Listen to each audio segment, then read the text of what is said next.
तो फैमिली को मेरा नमस्ते, नमस्कार, सत श्री अकाल। ये हमारा परिंद है, पट्ठा हमारा घर का, इसे बोलते हैं जलाला का। असील मुर्गा है, नाटी है 15 साइज की, और ये इसकी जोड़ी मुर्गी। ये मादिन इसकी माँ है।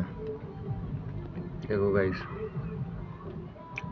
शौक करो गाइस, शौक असील पट्टे का शौक करो गाइस।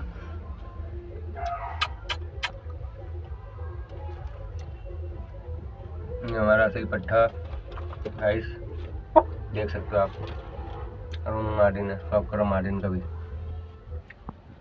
पट्टे का टकती देखो।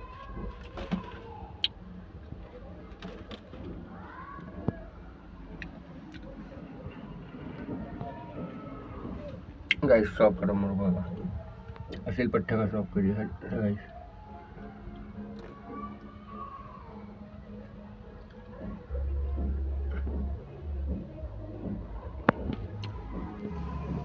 ठीक है गाइस, वीडियो पसंद आए तो लाइक सब्सक्राइब कर देना गाइस।